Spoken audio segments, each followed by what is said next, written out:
Hi everyone, it's Justine. Wedding fashion is a sport in itself. There are designers who do only wedding gowns. There are royal weddings, there are scandal weddings, hashtag what did the bride wear? In this video, I want to show you 6 wedding dresses that I think made fashion history. And I'm not only talking about recent ones, I'm also going way further back in time through the last 200 years. A wedding dress is a terribly fashionable garment, which means that it's really reflecting the taste of the time and the decade it was made in. And that makes it extremely difficult to find truly unique, personal, innovative ones in the end. So these 6 wedding dresses, in my opinion, made history, and I will also explain why Meghan Markle's dress is quite déjà vu compared to them. Number 1. Angelina Jolie got married to Brad Pitt in 2014. That was a very famous wedding that made headlines. The dress was designed by Atelier Versace and it was absolutely perfect for her. It was made of white silk satin and gathered around the bust. From the front, it looked angelic, pure, very elegant in its simplicity. Then from the back, you could see embroidery made from drawings of her children. The back of the train and the entire veil were decorated with colorful embroideries, contrasting with the simplicity of the front. I think the idea of integrating children's drawing as high fashion embroidery handmade is genius. It makes it such a personal gown with so much meaning to it. Number 2. Solange Knowles also got married in 2014. For me, that was a great wedding year. On her big day, she wore 6 different outfits, all of them white, cream colored. And all the guests were also wearing that color, which made for incredibly Vogue-worthy photos. My favorite outfit of the day is number 3, this one, designed by the house Kenzo. This dress expresses her style 100%. She's not showing any skin. It's a masterpiece of silhouette design. The lines are crisp, clean, the proportions are incredibly modern. Yet it's not about the dress, it's about her. She's wearing the dress, not the other way around. The cape and the jewelry she went for make her look like a powerful divine goddess. The choreography of the whole day and the group pictures were just the cherry on the cake. Number 3. Kate Moss married Jamie Hince in 2011. That was another very famous and PR-covered wedding. She's known for her sense of style and appreciation of designer fashion, and her dress was designed by John Galliano. It is a dress with a concept. They were not following current trends, they were after a specific 1930s aesthetic, working with chiffon to create a wonderful romantic vibe. It's feminine, it's organic. You truly understand the vision when you see the group photos of the wedding, taken by Vogue. It's in the countryside, flowers in her hair. The full color palette must have been created to match the dress. It's beautiful. As the paparazzi didn't fail to mention, there was quite a bit of transparency in the dress, but that's because she didn't go as a bride, she went as a nymph.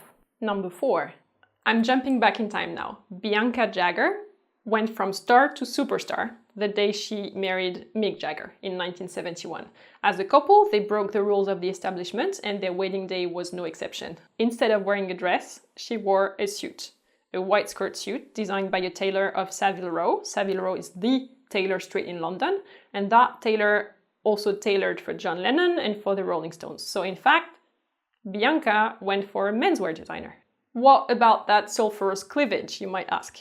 There was a shirt planned under the jacket, but she was 4 months pregnant and the shirt clearly did not fit anymore.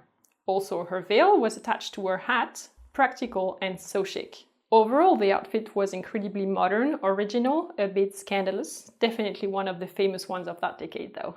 Number 5. Now I'm jumping back in time again. For me, the most iconic dress of the 50s was Audrey Hepburn's from 1954. It was created by Pierre Balmain himself, and I see it as the epitome of the silhouette of that decade. Full skirts, big volume around the hips, lots of tulle, typical of the new look of that time. Ballerina length, great to show her long legs and her pretty ankles. Then the sleeves were puffed, which in contrast makes her wrist seem tiny and feminine. The collar is high, no cleavage. Remember that the 50s were the decade of Marilyn Monroe and of extreme hourglass figures. Audrey Hepburn's style was very different. She was boyish in her silhouette. She had barely any curves, and yet she was so incredibly elegant and played the smart and intellectual card. So that high collar, instead of the regular deeper cleavage of the time, is for me the smartest part in the design. Number 6. And then way before all these ladies, a certain Queen Victoria got married in 1840 in England. Her dress had the classic neckline of that time, lace, ruffled sleeves, a full length, all these things you've seen before. So why is she in my list? She is the one who started the trend for white wedding dresses, a true innovator. Now, why is Meghan Markle not in this list? Well, when there is a royal wedding, especially in London, there are always a ton of references to ancestors, to tradition, to previous princesses. There are codes, guidelines as to how the ceremony should look like, how the bride should look like, what is appropriate, what isn't, which princesses you're referring to in your outfits. It shows continuity, and that's reassuring, but it makes it quite hard to be truly innovative in terms of clothing, and Meghan, as previous princesses of the family before her, had to abide by all these codes. An English princess must be covered in an appropriate manner. Queen Elizabeth had covered shoulders, long sleeves, full length, long veil, only the cleavage necessary to display a pearl necklace. Lady Diana had a very puffy dress, quite 80s trendy, also with long sleeves, covered shoulders. Here the train was long, the veil a bit less. The cleavage is classic and similar to Elizabeth's. Kate Middleton wore an Alexander McQueen by Sarah Burton dress with covered shoulders and a little V-shaped cleavage that looked quite innovative.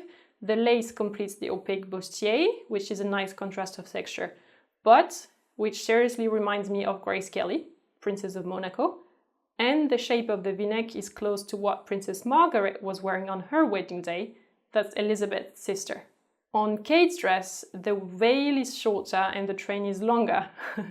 Then comes Meghan. Her dress was long-sleeved, full length. This time the veil was longer than the train. Do you notice a pattern? Once the train is longer, once the veil is longer. What was new on her dress is the fabric, which is opaque, stiffer and smooth instead of textured and embellished, and the fact that she was showing a little bit of shoulders. But again, no cleavage, so it's still very state appropriate. My personal favorite among those royal gowns is Kate's. I think the proportions are perfect and it fits her impeccably. Thumbs up if you enjoyed this video, thank you very much. And if you're interested in all things fashion, don't forget to subscribe to my channel. To do so, you need to click on the red button here and then on the little bell, and then you get notified every time I upload a new video. If you're interested in fashion history and want to watch more, I will link a previous video here in the corner and a full playlist of different topics around fashion history down below in the description. Now let me know in the comments who your favorite bride of all times is, and I'll see you in the next one. Take care. Bye.